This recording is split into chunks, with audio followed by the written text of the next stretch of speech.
खाना बनाकर बस उसे देखते रहते हैं और उसे सही से खा भी नहीं पाते।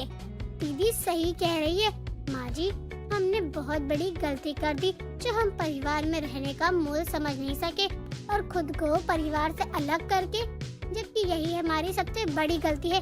परिवार में एक साथ रहना ही सबसे बड़ी खुशी होती है। सीमा दी और सपना दी, आप दोनों की मुंह से ये बात सुनकर ना मुझे बहुत अच्छा लगा। तो फिर ये 3 रसोई को हम एक रसोई बना ले। हम तीनों मिलकर रोज अच्छा अच्छा खाना बनाएंगे। बोलो, मिलाती हो हाथ? हाँ बिल्कुल। इस तरह की एक छोटी सी कोशिश के साथ ममता और मोहन का सारा परिवार एक साथ फिर से जुड़ जाता है और तीनों रसोइयां टूटकर केवल एक रसोई बन जाती है, जिसमें सभी के लिए हर दिन अच्छा अच्छा खाना पकाया जाता था और खाया भी जाता था। नेहा और निशा दोनों एक ही गांव में रहती थी। दोनों बचपन से ही बहुत अच्छी दोस्त थी। नेहा ने हमेशा से ही निशा को दोस्त माना। वो कभी भी कुछ भी लेती दोनों मिल बांट कर खाया करती। अब दोनों ही बचपन की सहेलियां इतनी बड़ी हो गई कि दोनों एक दूसरे से बिछड़ने वाली थी। नेहा और निशा दोनों के लिए एक साथ ही रिश्ता आता है। दोनों अपने घर जाती हैं और दोनों को पता चलता है कि दोनों की शादी तय हो गई है। निशा का रिश्ता शहर में हुआ था, तो वहीं नेहा का रिश्ता एक छोटे से गांव में। निशा नेहा से मिलने आती है। सुन नेहा, तुझे पता है मेरी शादी तय हो गई है, वो भी शहर। कांग्रेस निशा, मेरी भी शादी लग गई है, पर मेरी शादी गांव में लगी है। तेरा तो अच्छा है निशा, अब तू तो दूर शहर चली जाएगी, वहाँ बहुत ऐश करेगी। हाँ तू सही बोल रही है। मैंने भी सुना है शहर के घर में हमेशा अगल बगल में नौकर रहते हैं।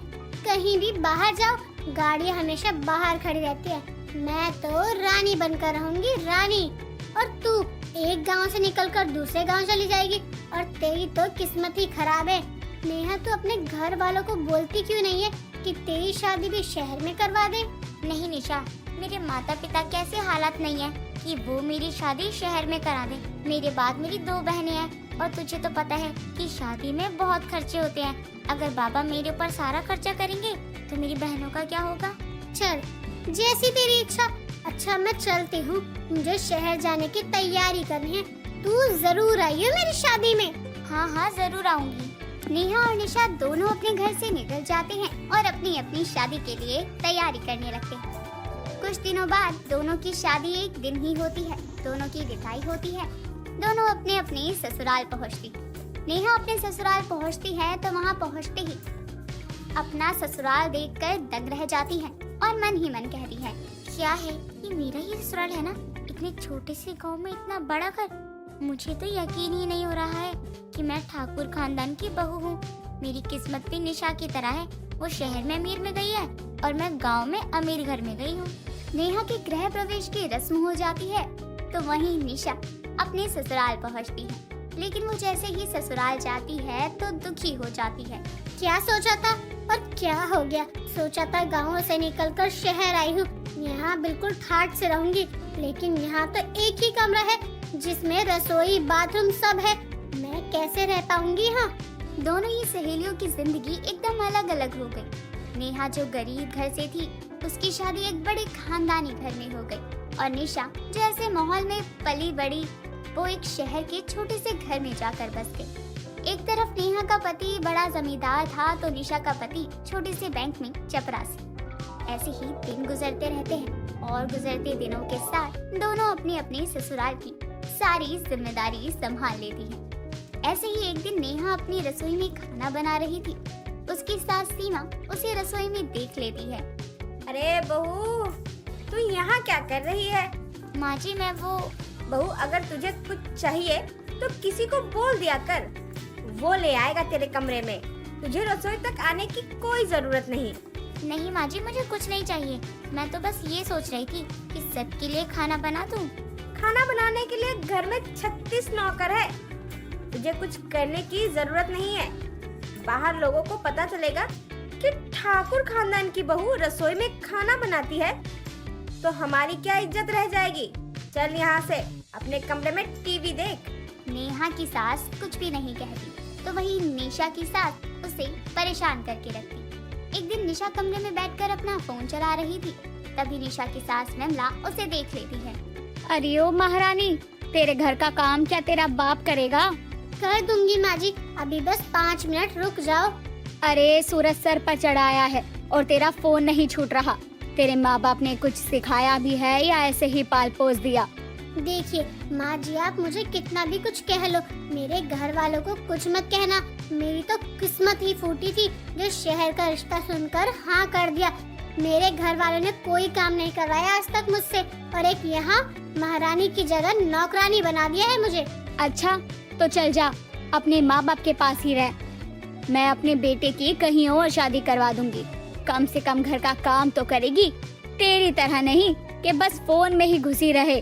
जहाँ नेहा की सास का बर्ताव नेहा के लिए जितना अच्छा था, वहीं निशा के ससुराल में उसकी इज्जत कम थी। दिन निकलते रहते हैं और दिवाली आ जाती है। दिवाली की चहल पहल बहुत थी। शहर में भी दिवाली मनाने की तैयारियां चल रही थी और गांव में भी। दिवाली वाले दिन नेहा दिए लेकर रख रही होती है। तभी सीमा नेहा को कहती है, बहू क्या कर रही है? हाँ आई माँ जी, बस थोड़े से दिए निकाल कर रख रही हूँ। तुझे कितनी बार कहा है कि घर के ये छोटे मोटे काम मत किया कर। घर में बहुत नौकर है काम करने के लिए। माँ जी, मैं ना बहुत छोटे परिवार से हूँ। मुझे वहाँ के ये सारे छोटे मोटे काम करने में बहुत खुशी मिलती है और मेरे बाबा ने मुझे बोला है कि अपने ससुराल वालों को कभी भी शिकायत का मौका मत देना। अरे हमें तो सर्वगुण संपन्न बहू मिली है, हमें क्या शिकायत भला। चल ये सब छोड़, चल आज मार्केट चलते हैं, दिवाली की थोड़ी खरीदारी कर लेंगे।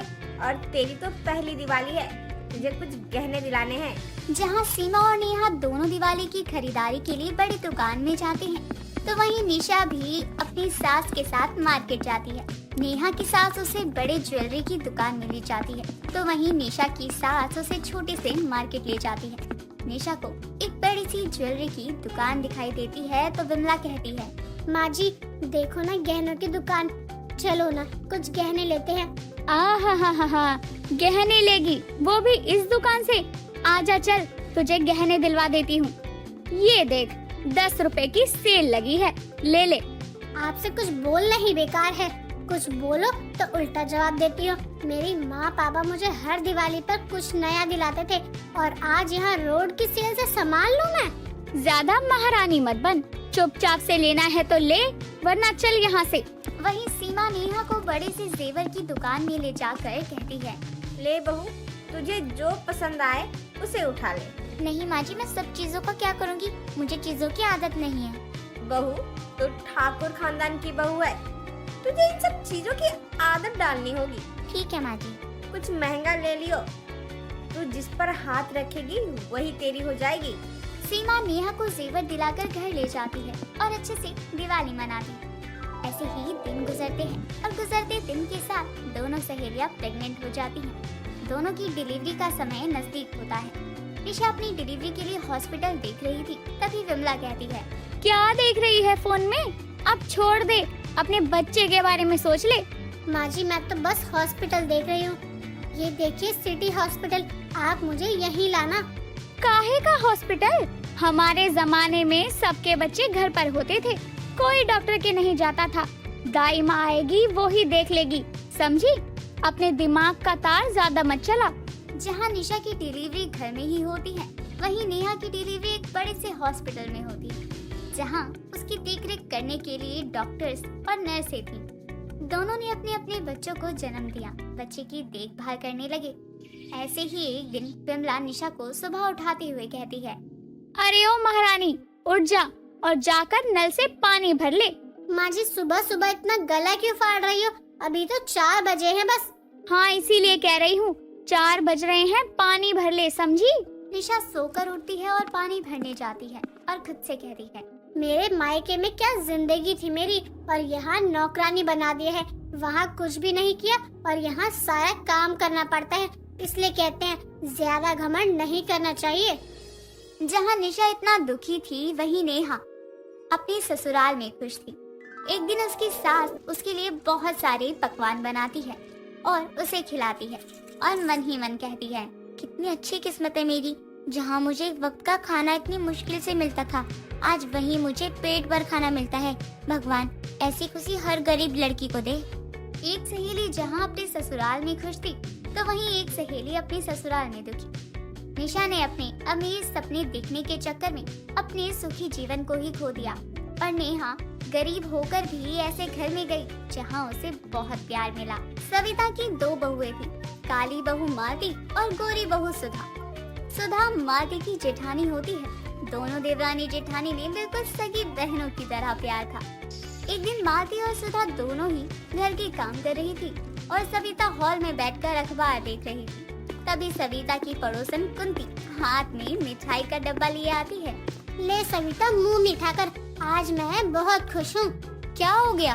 तू इतनी खुश क्यों है? और मिठाई किस खुशी में बांट रही है? कौन सी लॉटरी लग गई तेरी? अरे लॉटरी लगने से भी बड़ी बात है सविता। नाचती रहेगी या कुछ बोलेगी भी? अब बोल, मुझे और भी काम है। अरे बात ऐसी है कि मैं दादी बनने वाली हूँ। मेरी बहू पेट से है, बस इसी खुशी में पूरे मोहल्ले में मिठाई बांट रही हूँ। ये तो बड़ी ही अच्छी खबर है। पता नहीं मेरे नसीब में ये खुशी कब आएगी। मेरी 2 बहुएं हैं, पर एक को भी बच्चा नहीं हुआ है। ये तो बिल्कुल सही बोल रही है। तेरी बहू की शादी को तो 1 साल हो गए, फिर भी बच्चा नहीं हो रहा। सविता एक काम कर, तो इनको डॉक्टर के पास ले जा, शायद वहाँ से कोई मदद मिल जाए। हाँ तो सही कह रही है। ये दोनों तो खुद जाएगी नहीं, लेकिन इन दोनों को कल ही डॉक्टर के पास ले जाऊंगी। हाँ एक बार चेक करवा ले। चल अब मैं चलती हूँ, पूरे मोहल्ले में मिठाई जो देनी है। कुंती सविता को मिठाई देकर चली जाती है। कुछ देर बाद सुधा और मालती दोनों साथ में आते हैं और कहते हैं, कौन आया था माँ जी? कुंती आई थी, मिठाई देकर गई है। मिठाई किस खुशी में देकर गई है?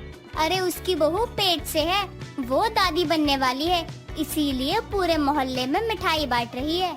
अरे अभी तो 4 महीने पहले शादी हुई है ना, फिर इतनी जल्दी बच्चा कैसे?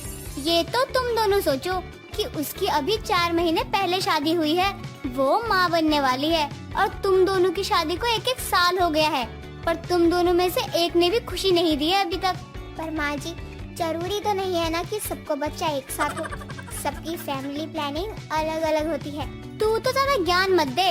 मेरा भी मन है कोई मुझे दादी बोले, घर में बच्चे की किलकारी गूंजे, मैं भी खुशी खुशी मोहल्ले में मिठाई दूं। सविता इतना बोलकर वहाँ से चली जाती है। ऐसे ही कुछ दिन निकलते हैं और एक दिन अचानक से मालती को उल्टियाँ होने लगती है। उल्टी करते हुए सविता उसे देख लेती है और उसके पास जाकर कहती है, क्या हो गया तुझे? ठीक तो है ना? चल चल उठ यहाँ से। माँ जी पता नहीं क्या हुआ, अचानक से चक्कर आने लगा और उल्टियाँ शुरू होने लगी। एक काम बोल दो, बस कमजोरी आ जाती है। काम न काज के, दुश्मन अनाज के। चल डॉक्टर के पास।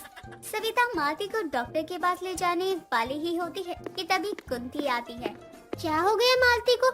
इसको कहाँ ले जा रही है? अरे इससे थोड़ा काम बोल दो कि चक्कर और उल्टी आने वाली होती है। बहुत ज्यादा ही नाजों से पाला है इसकी माँ ने। 1 मिनट रुक जा, जरूरी नहीं है कि काम की वजह से चक्कर और कमजोरी हुई हो, कुछ और भी कारण हो सकता है। हो सकता है ये पेट से हो, मेरी बहू को भी ऐसे ही हो रहा था। चल तू फालतू की बात मत कर, अभी कुछ दिन पहले बिल्कुल ठीक थी, तो अभी अचानक पेट से कैसे होगी? रुक मालती बेटा, तू बता, कुछ खट्टा खाने का मन कर रहा है क्या तेरा? और जी अजीब सा लग रहा हो। हाँ आंटी जी, सुबह से 4 बार अचार खा चुकी हूँ। ले सविता, तू भी दादी बनने वाली है, तेरे घर भी खुशियाँ आने वाली है।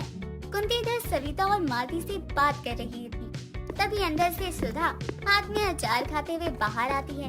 क्या हो गया? मालती को सारे घेर कर क्यों बैठे हो? ठीक तो है ना मालती?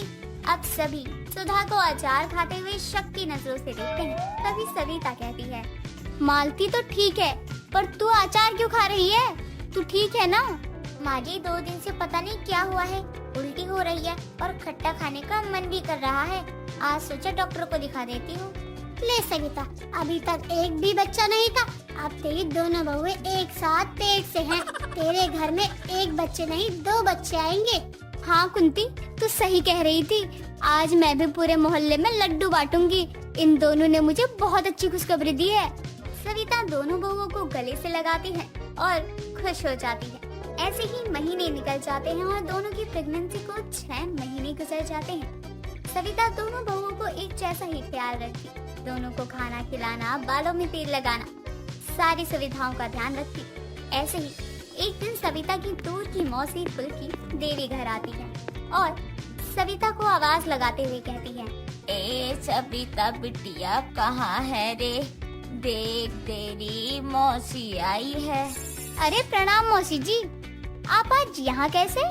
अरे अब तोहर घर आने के वास्ते तुझसे पूछना पड़ेगा क्या?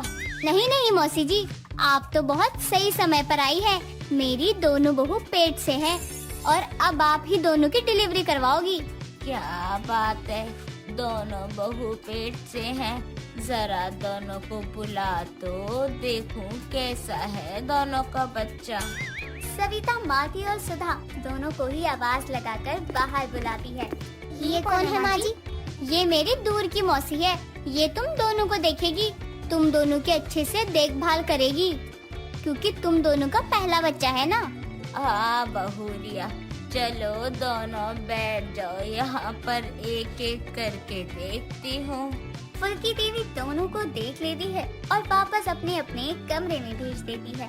सुधा और मालती दोनों एक दूसरे को सहारा देते हुए वहाँ से जाती है।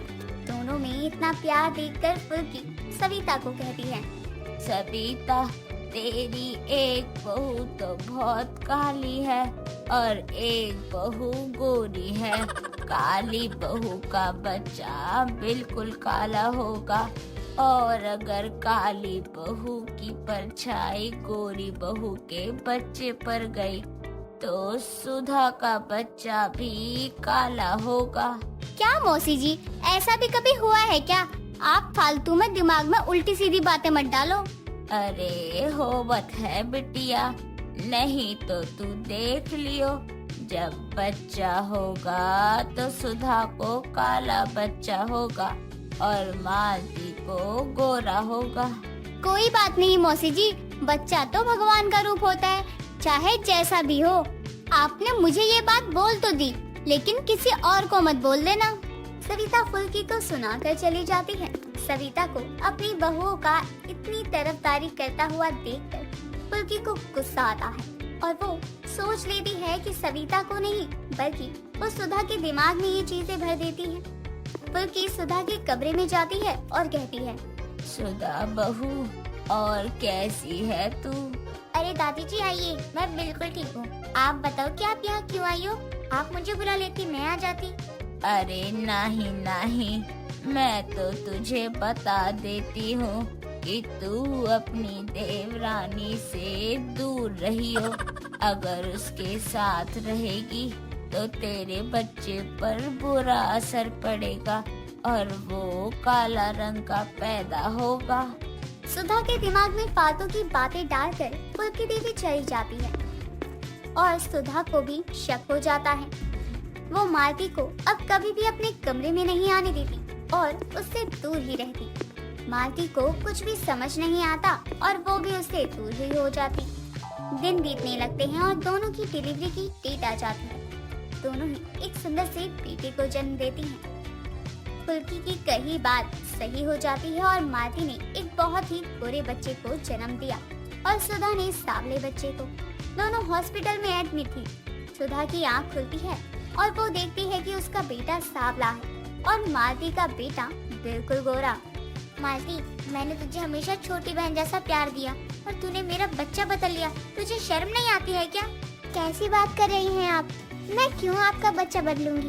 ये मेरा ही बच्चा है। तू इतनी काली है और तेरा बच्चा गोरा कैसे हो सकता है? ये मेरा बच्चा है। ये सब पास में खड़ी सविता सुन रही होती है। सविता सुधा पर चिल्लाते हुए कहती है, तू चुप हो जा सुधा, तेरे दिमाग में गोबर भरा है क्या? ये बच्चा मालती का ही है। मेरे सामने तुम दोनों ने बच्चे को जन्म दिया है तो बच्चा बदल कैसे सकता है? और ये तेरा बच्चा क्यों लेगी? सविता के बहुत देर तक समझाने के बाद और सबूत दिखाने के बाद सुधा को यकीन हो जाता है कि उसका बच्चा किसी ने नहीं बदला। वो हाथ जोड़कर सबसे माफी मांगती है। दोनों को घर लाते हैं और बहुओं के पहले बच्चे का स्वागत बड़े ही धूमधाम से करते हैं। केशव अपनी माँ सरला और बीवी पूनम के साथ रहा करता था। केशव सुबह ही अपनी पाव भाजी की दुकान लगाने के लिए सुबह के समय घर से निकल पड़ता और देर शाम घर लौटता। केशव अपनी पाव भाजी की दुकान से इतना तो कमा ही लेता था कि वो अपने घर वालों की जरूरतों को पूरा कर पाए। एक रोज केशव अपने पाव भाजी की दुकान पर ग्राहकों को पाव भाजी बनाकर खिला रहा है। तभी केशव पाव भाजी बनाते हुए सोचता है, भगवान की दुआ से मेरी दुकान तो रातों रात बहुत ही तरक्की कर रही है, लेकिन अब लगता है मेरे इतने ग्राहक तो हो ही चुके हैं कि मैं थोड़ी बहुत चालाकियां भी करूंगा ना तो भी मेरे ग्राहकों को कुछ पता नहीं चलेगा। अरे केशव भाई, कैसे हो आप? एक प्लेट पाव भाजी तो लगाना। अरे बड़े दिनों बाद दिखे हो, कहाँ थे इतने दिनों से? बस भाई, थोड़ा गांव गया था मैं। माँ की तबीयत खराब है ना, उनसे ही मिलने के लिए गया था। लेकिन कुछ भी कहो, आपकी पाव भाजी का कोई जवाब नहीं। बहुत मिस किया मैंने आपकी पाव भाजी को। अरे भाई, ये तो बस आपका प्यार है जो आपको यहाँ तक लेके आ जाता है। बस अभी लगाता हूँ आपका एक्स्ट्रा बटर वाला पाव भाजी। अब केशव पूरे दिन काम करने के बाद देर रात घर जाता है और अपनी माँ से पूछता है, माँ, छोटू आया था क्या सामान देने के लिए? मैंने कहा था माँ घर पे होंगी, घर पे पहुँचा दे। सामान तो दे गया है, लेकिन मुझे इस बार सामान कुछ ठीक नहीं लग रहा है। रिफाइंड तेल, मैदे का कट्टा, सब मुझे लोकल कंपनी का लग रहा है। अरे माँ, धीरे बोलो, धीरे। सब कुछ मैंने ही किया है, ये सब मैंने मंगवाया है। आप तो जानती हो ना कितनी महंगाई हो रही है, और कौन इतना दिखता है, सबको तो खाने से मतलब होता है। और ऊपर से मेरी दुकान का नाम इतना फेमस हो गया है कि दूर दूर से लोग खाने के लिए आते हैं मेरी पाव भाजी। देख ले केशव, कल को ऐसा रहा इस खराब सामान की वजह से तेरी दुकानदारी पर फर्क आए। अरे माँ, छोड़ो ये सब, मैं देख लूंगा। बस आप ना अभी के लिए खाना लगा दो, मुझे बहुत भूख लगी है। हाँ हाँ, अभी लगा देती हूँ, तू हाथ मुंह धो ले, तब तक मैं खाना लगा दूँ। अब सरला अपने बेटे केशव के लिए खाना लगाती है और अगली सुबह ही केशव सुबह सुबह उठकर अपनी दुकान का सामान तैयार करता है। तभी केशव के घर विमला का आना होता है।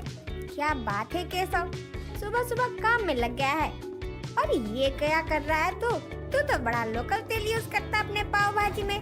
बता, ये तो बहुत गलत कर रहा है तू। मेरा पोता गोलू भी तेरी ही दुकान का पाव भाजी लेकर रोज शाम को खाता है। अरे नहीं नहीं विमला, ये तो गलती से किसी और का सामान आ गया है, ये तो बदलवाएगा। उससे अच्छा तेल रिफाइंड मांगा था, लेकिन उसने ये पकड़ा दिया। अच्छा, मुझे तो लगा कि पाव भाजी के लिए केशव इन सब चीजों का इस्तेमाल करता है। वैसे इतनी सुबह तुझे क्या काम याद आ गया जो उठकर सीधा मेरे घर चली आ रही है? अरे मैं तो एक कटोरी चीनी लेने आई थी। वो क्या है ना सरला, चाय बनाने गई थी तो चीनी ही नहीं मिली। ला दे दूं तुझे चीनी, वरना ना तू मेरा खाना पचाने देगी, ना तू अपना खाना पचा पाएगी। अब विमला चीनी लेकर तो चली जाती है और इधर सरला अपने बेटे केशव से कहती है, देखा, विमला की नजर कितनी तेज है। मैं तो तुझे कह रही हूँ, 2 पैसे कम कमा लेंगे, लेकिन अच्छे से कमाए तो अच्छा रहेगा। माँ, ये सब आप मुझ पे छोड़ दीजिए और आप चिंता मत कीजिए, मैं सब कुछ ना देख लूंगा। पहले भी मैं देखता था, अब भी देख लूंगा, और अपनी पाव भाजी की दुकान बहुत अच्छे से आगे बढ़ाऊंगा। ठीक है केशव, तुझे जैसा सही लगे। केशव अपनी दुकान लगाने के लिए अपनी रेडी को लेकर निकल पड़ता है और केशव अपनी रेडी को लेकर उसी जगह पहुंचता है जहां वो रोज दुकान लगाया करता। अब दुकान लगाने के बाद रोज की तरह केशव की दुकान पर ग्राहकों की भीड़ होने लगती है। पूरा दिन निकल जाता है और शाम को केशव अपनी दुकान को बढ़ाकर घर आ रहा होता है। क्या बात है, आज तो मुझे दुगना मुनाफा हुआ है। आज तो मैंने बहुत कमाई कर ली। माँ को घर जाके बताऊंगा ना तो माँ भी बहुत खुश होगी कि उनके बेटे ने अपने दिमाग से दोगुना मुनाफा कमाया है। अब केशव घर पहुंचता है और अपनी माँ को कुछ पैसे देते हुए कहता है, माँ माँ माँ माँ, आज मुझे दोगुना मुनाफा हुआ है, और ये लीजिए कुछ पैसे आप अपने पास रखिए। क्या बात है, मेरा बेटा बड़ा हो गया है और वो घर की जिम्मेदारियों को भी समझने लगा है। लेकिन मैं फिर से तुझे समझा रही हूँ, कभी कभी हमारी चालाकियाँ भी मुसीबत का कारण बन जाती है। अरे माँ, आपका बेटा केशव है ना, आप क्यों चिंता करती हो? सब कुछ मुझ पे छोड़ दो, मैं सब देख लूंगा। केशव थोड़े पैसे ज्यादा कमाने के लिए अपनी बनी बनाई दुकान को डुबा ना दे। उसकी माँ सरला को हमेशा यही डर लगा रहता था, लेकिन केशव बड़ी ही चालाकियों से अपने काम में लगा था। कभी वो सस्ते तेल रिफाइंड और कभी वो खराब आलू मसाले का इस्तेमाल कर रहा था ताकि उसके पास थोड़ा ज्यादा पैसा बच सके। अब केशव इस सोच के साथ अपनी पाव भाजी की दुकान चला रहा था। ऐसे ही कुछ दिन बीत जाते हैं, लेकिन केशव देखता है उसके ग्राहक कम हो रहे हैं। केशव भाई, एक बात कहूँ? अब वो आपकी पाव भाजी में वो मजा नहीं जो पहले आया करता था। अच्छा, ऐसा है क्या? लेकिन मैंने तो पाव भाजी बनाने में पहले भी कोई कमी नहीं की थी और आज भी किसी चीज में कोई कमी नहीं की है। देखो केशव भाई, हम रोज पाव भाजी खाने के शौकीन हैं। हमें तो स्वाद का पता चल ही जाता है। बस मैं आपको बता रहा हूँ क्योंकि अब मुझे भी आपके पाव भाजी में कुछ खास स्वाद नहीं आ रहा है। उस आदमी के चले जाने के बाद केशव खुद से कहता है, अच्छा, तभी मैं सोचूं मेरे दुकान पे लोग कम क्यों आ रहे हैं। लगता है इसी कारण से लोग मेरी दुकान पे कम आ रहे हैं। चल कोई नहीं, जितने भी आ रहे हैं काफी है। 50 लोग भी आ गए ना तो मेरी तो अच्छी खासी कमाई हो ही जाएगी। अब केशव इन बातों पर ध्यान नहीं देता और अब भी अपने पाव भाजी बनाने की चीजों में मिलावट ही कर रहा था। एक रोज विमला केशव की दुकान पर पहुंचती है। अरे केशव बेटा, मैंने तो तेरी दुकान पहली बार देखी है। अरे मेरा पोता गोलू जिद करने लगा पाव भाजी खानी है तो आज आया नहीं तो मुझे आना पड़ा। अरे विमला आंटी बैठो ना, मैं अभी बना के देता हूँ पाव भाजी। केशव को विमला पाव भाजी बनाता हुआ देखती है। तभी उसकी नजर ब्रेड पर जाती है जो कि हल्के खराब हो गए थे। अरे केशव, ब्रेड तो ताज़ा है ना, मुझे ये कुछ ठीक नहीं लग रहा है, जरा दिखा तो। अरे आंटी ठीक है, आज ही मंगवाया मैंने। आप बैठो ना, आपको 1 नंबर पाव भाजी बना के दूंगा। अरे केशव, इसमें तो फफूंदी लग गई है और ये आलू भी मुझे बासी लग रहे हैं। ना ना, तू रहने दे, मुझे नहीं चाहिए। इससे ही मेरे गोलू का पेट खराब रहता है। आंटी ये सब आप मुझे अकेले में भी कह सकती थी। आप सबके सामने बोल के मेरे ग्राहकों को बिगाड़ क्यों रही हो? अरे केशव, कैसी बातें कर रहा है तू? ये खाकर किसको मरना है? ना ना, मैं तो 1 क्या 10 लोगों को बताऊंगी कि तू सड़े हुए सामानों से पाव भाजी बनाता है और इन सब से तू लोगों की सेहत के साथ खिलवाड़ कर रहा है। अब वहाँ मौजूद लोग भी धीरे धीरे केशव को बिना पैसे दिए ही जाने लगते हैं। केशव उन्हें जाता हुआ देख लेता है। अरे भाई साहब, अरे पैसे तो देते जाओ। अरे अरे सुनो तो। अरे विमला आंटी, ये आपने क्या किया? आपने मेरे सारे ग्राहकों को भड़का के भगा दिया। आपको नहीं लेना था तो मत लो यार, चली जाती ना चुपचाप से। मेरा सारा धंधा चौपट करके रख दिया आपने। अरे मैं क्यों करवाने लगी तेरा धंधा चौपट? मैंने जो देखा वही तुझे कहा है। विमला के हंगामे से जो भी 4 लोग केशव की दुकान पर आ रहे थे, अब उन्होंने भी आना बंद कर दिया था और धीरे धीरे केशव की दुकान पूरी तरह बंद हो गई, क्योंकि 2 पैसे बचाने के लिए केशव ने अपनी दुकान में जिन सामानों का इस्तेमाल किया उससे उसकी पाव भाजी की दुकान बंद ही हो गई, जिससे केशव अपने लिए नया काम ढूंढने के लिए इधर उधर भटकने लगता है। मैं तुझे समझाती रही लेकिन तू है कि कुछ समझता ही नहीं है। माँ, ये सब मेरे कारण हुआ है। मैंने अपनी चालाकियाँ दिखाने के चक्कर में अपना सब कुछ खो दिया। इतना अच्छा धंधा चल रहा था मेरा, मैंने सब कुछ बर्बाद कर लिया। अपनी अच्छी खासी चलती हुई पाव भाजी की दुकान पे ताला लगवा दिया। अब केशव की वजह से उसकी बनी बनाई इज्जत और पाव भाजी की दुकान दोनों ही बदनाम हो चुके थे। शकुंतला की बहू रीता शादी के दूसरे दिन सुबह सुबह बेचैनी महसूस कर रही थी, जिसे देखकर रीता का पति अशोक रीता से कहता है, रीता तुम ठीक तो हो ना? क्या हुआ तुम्हें? मुझे अजीब सी बेचैनी हो रही है, मुझे पानी चाहिए, पानी। अब तुम ठीक हो? क्या हुआ अचानक तुम्हें? हाँ, थोड़ा ठीक लग रहा है। पता नहीं अचानक से मुझे बेचैनी कैसे होने लगी। अरे होता है, गर्मी भी कितनी है। अगर फिर कुछ ऐसा ऐसा होगा लगेगा तो डॉक्टर के पास ले चलता हूँ। अब रीता अपनी सास के साथ किचन में काम करवा कर घर का झाड़ू पोछा करने के बाद नहाने जाती है। इसे ही तो मैं ढूंढ रही थी। क्या बात है, इसकी खुशबू कितनी अच्छी है, मजा ही आ गया। रीता कुछ समय बाद नहाकर निकलती है तो रीता की सास शकुंतला नहाने जाती है। कुछ समय बाद शकुंतला नहाकर बाहर निकलती है। बहू तो नहाने गई थी, तो क्या साबुन था बाथरूम में? अगर मैंने कहा कि साबुन था बाथरूम में तो ये मुझसे पूछेंगी कि अब वो कहाँ गया। इससे अच्छा है मैंने साफ साफ इनकार ही कर दूं। अरे बहू, मैं तुझसे बात कर रही हूँ, क्या हुआ बता तो कुछ।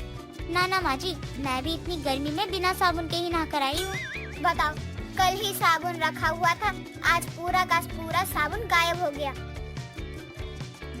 ये क्या बहू, ये बुलबुले कहाँ से आ रहे हैं? कहीं तूने तो साबुन नहीं खाया जो हजम नहीं हुआ? माँ जी, ये क्या बोल रही हो आप? भला कोई साबुन भी खा सकता है? तो क्या सुबह सुबह पानी में सरफ मिलाकर पिया था क्या तूने? माँ जी, आप तो जानती हैं पीने का और नहाने का पानी कितना खराब आ रहा है। अजीब कारण दे गई है बहू। मुंह से बुलबुले आने के। शकुंतला तो साबुन ढूंढ रही थी, इसीलिए वो इस बात को इग्नोर कर देती है और अगले दिन भी शकुंतला नहाने जाती है तो उसे फिर से साबुन नहीं मिलता। बहू, ओ बहू, कहाँ है? हाँ माँ जी, क्या हुआ? आप ठीक तो है ना? सच सच बता, साबुन कहाँ है? आज भी मैं नहाने गई तो मुझे साबुन नहीं मिला। तो क्या माँ जी, आप मुझ पर शक कर रही हो? अपनी भोली सी बहू पर शक कर रही हो, जिसने आज तक एक मक्खी नहीं मारी, उस पर शक कर रही हो आप? अरे अरे बहू तो रोने लगी। मैं तो बस पूछ रही हूँ। बहू सच में ना जाने कौन इतनी महंगी महंगी साबुन चोरी करके ले जा रहा है। कहीं ये गिलहरी का तो काम नहीं? माँ, हो सकता है वो नाले के रास्ते में आ जाती हो और साबुन चुरा ले जाती हो। अरे तो उसे साबुन से ही दुश्मनी है क्या? लगता है वो भी साबुन ले जाती है अपने बच्चों को नहलाने के लिए। अब धीरे धीरे समय बीत रहा था, लेकिन हर रोज शकुंतला के बाथरूम से एक एक साबुन गायब होता जा रहा था, जिससे शकुंतला भी परेशान हो चुकी थी। अरे शकुंतला कहाँ है? कहीं नजर नहीं आ रही है शकुंतला। लगता है घर पर नहीं है। अरे कहाँ जा रही है? थोड़ा भी सब्र नहीं है ना विमला तुझे? मैं आ रही हूँ, रुक तो जा। अरे शकुंतला, और बता कैसी है? आजकल तू कहीं आती जाती भी नहीं। मैंने सोचा मैं ही तुझसे मिलने आ जाऊँ। अरे विमला क्या बताऊँ, मेरे घर में तो साबुन चोर का आतंक मंडरा रहा है। साबुन चोर? ये कैसा चोर है? जरूर उसके शरीर से बदबू आती होगी, तभी तो तेरा साबुन चोरी करके ले जाता है। भगवान जाने कौन और कैसे मेरे बाथरूम में से साबुन चोरी कर रहा है। अरे तो क्या हुआ शकुंतला, साबुन की तो बात है, जाने दे, इतना क्या सोचती है? अरे विमला, 1 सप्ताह से ज्यादा हो गया है, हर रोज चोरी हो रही है मेरे बाथरूम में साबुन की। क्या बात कर रही है? कहीं किसी को साबुन खाने की आदत तो नहीं? देख शकुंतला, ये सब बात हर किसी के सामने कहने वाली नहीं होती। जरूर चोर तेरे घर का ही है। बहू, ओ बहू, जरा 2 कप चाय बना ला विमला और मेरे लिए। विमला और शकुंतला आपस में बातें कर रहे थे, तभी थोड़ी ही देर में रीता भी उन दोनों के लिए चाय बना कर ले आती है। लीजिए विमला आंटी, चाय पीजिए। अरे शकुंतला, जो मैंने देखा क्या तू भी वही देख रही है? तेरी बहू के मुंह से ये बुलबुले कैसे? ये तो मैंने बहू के मुंह से बहुत बार निकलते देखा है। क्यों बहू?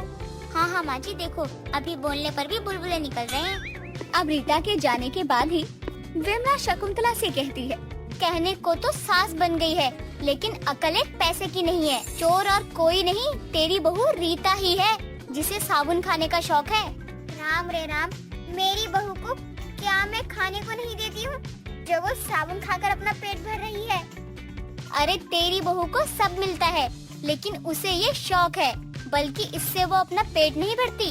अब विमला और शकुंतला दोनों रीता के बंद कमरे से थोड़े से खुली जगह से रीता के कमरे में ताका झाकी करते हैं। तभी दोनों देखते हैं कि रीता प्लेट में कई सारे साबुन लिए खा रही थी। चुप कर, देख मिल गया ना चोर। अरे विमला आंटी, माँ जी, ये आप लोग क्या कह रहे हो? अरे बहू, मुझे शकुंतला अपना घर दिखा रही थी, कह रही थी दरवाजा टूटने लगा है पर बैठा नहीं गया, तो लेट कर देख रही थी, और तेरे मुंह से अभी भी बुलबुले निकल रहे हैं। हाँ विमला आंटी, ये तो आते ही रहते हैं, अब आप उठ जाइए। अरे बहू, थोड़ा सहारा करना, उठ जाती हूँ। विमला और शकुंतला अपनी आंखों से देखते हैं कि शकुंतला की बहू रीता साबुन खा रही थी, जिस वजह से उसके बोलने या डकार लेने पर भी उसके मुंह से बुलबुले निकल रहे थे। लेकिन शकुंतला को ये सब देखकर धक्का लगता है। थोड़ी देर में अशोक का आना होता है। शकुंतला अपने बेटे को सब कुछ बता देती है। माँ, इस बात का शक तो मुझे भी था, लेकिन मैंने कभी ना बोला और ना रीता से पूछा। लेकिन बेटे, इसकी ये आदत को अगर हम नहीं छुड़वाएंगे तो ये आगे जाके बहुत दिक्कत करेगी। रीता, माँ बता रही थी तुम्हारे मुंह से बुलबुले निकल रहे थे। हाँ, मैंने बताया भी था माँ जी को, ये सब पानी की वजह से ही हो रहा है। अच्छा, तो ये सब हमें क्यों नहीं हो रहा, तुम्हें क्यों हो रहा है? पता नहीं, मुझे ऐसा क्यों लग रहा है। आप लोगों को भी तो आते होंगे, पता नहीं चलता होगा।